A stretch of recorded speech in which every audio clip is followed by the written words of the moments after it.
I hate that this thing exists. That's right. I hate the Switch 2. Or more so, I hate the existence of the Switch 2. Not so much the console itself. And no, this isn't about the digital key cartridges or the remote bricking thing. This has nothing to do with the actual functionality of the device itself. I don't personally own it, so I can't actually talk about that. But more so what it represents for gaming. In fact, I would say most of my problems with this thing is that there was enough demand for it in the first place. For a long time before its announcement, people were asking for a Switch Pro of some kind, something to bring the Switch up to date with modern, more demanding games. Like, hey, this is what it could be like. I really felt like, okay, this is what we've all been jonesing for. I feel like this is the Switch upgrade we need. And if the Switch could do this, I think a lot of people would just sort of bow down and be like, okay, the Switch is great. Which, okay, the Switch was struggling to play the more demanding games released on the platform, sometimes opting to stream from a server instead of running it locally, like with The Witcher 3. So I actually didn't realize before recording that The Witcher 3 does actually run locally on the Switch. I don't know where I got the idea that they had a whole Google Stadia setup going for it, but I was mistaken. The Witcher 3 does indeed run natively on the Switch 1, which I think further proves my point that the Switch 1 is perfectly capable of playing visually demanding games. The Witcher 3 is still a stellar-looking game today, and yes, it's being played at 540p instead of the Switch's native 720, and there's some drawbacks that become apparent when putting it side by side with other consoles, but still, I don't think any of these optimizations are unreasonable or take away from the game in any way. But before I move on, I want you to look at these two pieces of footage.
Now, the first two games have a gap of 6 years between them, but the second has 7. Which has the bigger difference?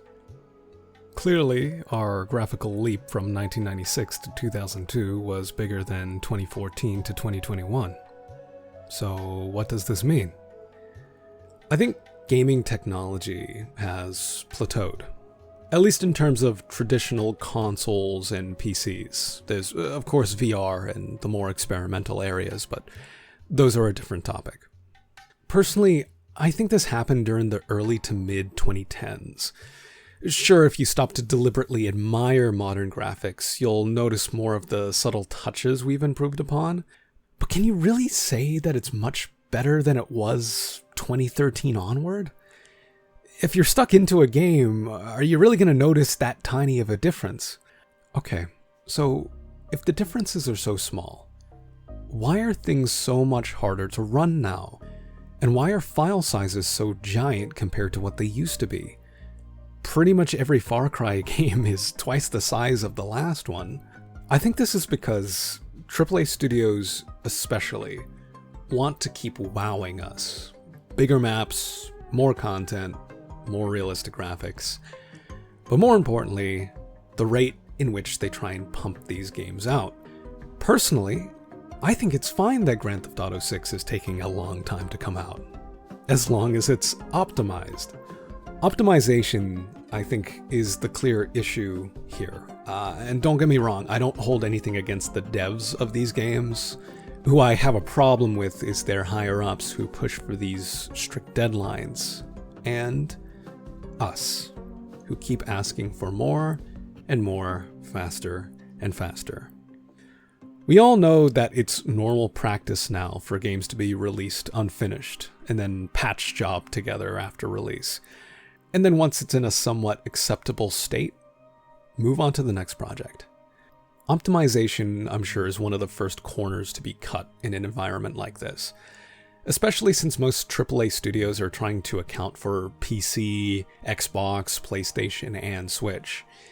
It's easier to make a single version which works okay and only do the bare minimum to make it work on other platforms than it is to make varied versions that had tailor-made adjustments to ensure they ran the best they could on that hardware.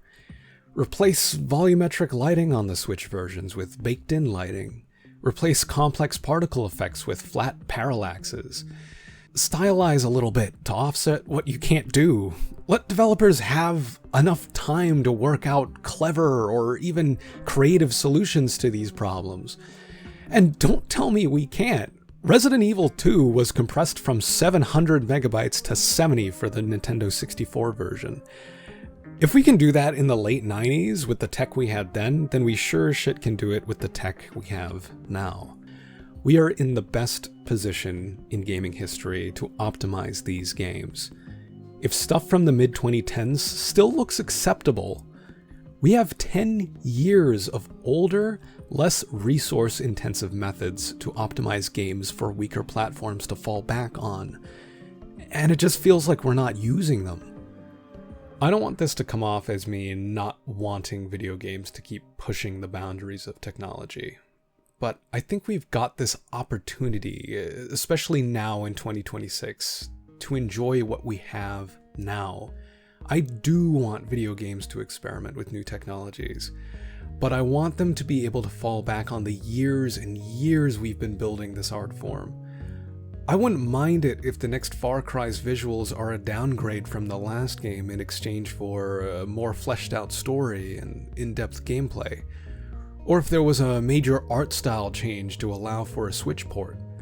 Ray tracing, hair physics, and particles are all nice to have, but when it's prohibiting play on devices that function just fine and still will for years to come, I think it's worth leaving them out sometimes.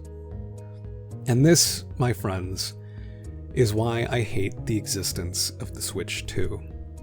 The effort that was put into voicing the desire for a souped-up Switch could have been directed towards the lack of optimization in modern games, but instead it was to demand something that we didn't need.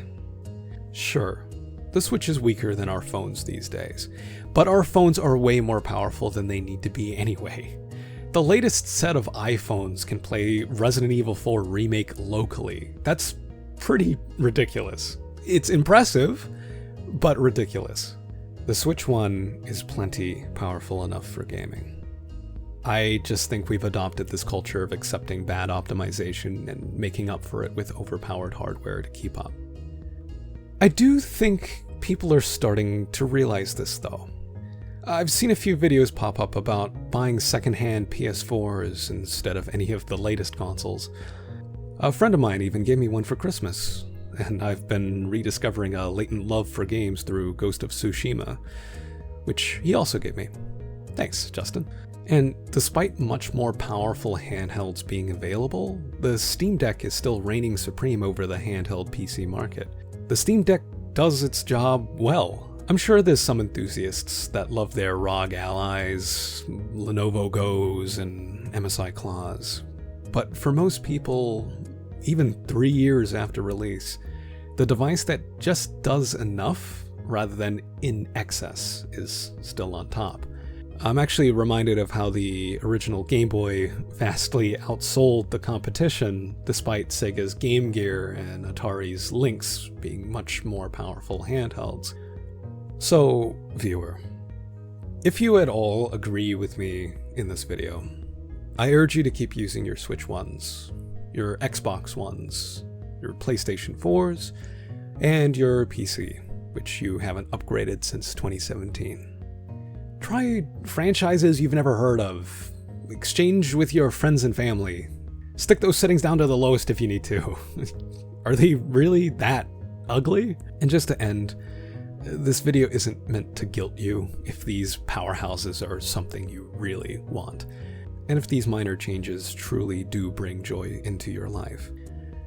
But the most important message I want to get across in this video is, how much is enough for you? Are those extra tiny shadows between your grip and the gun really worth a new console or PC upgrade? Do what makes you happy. Don't let me stop you. But think before you buy.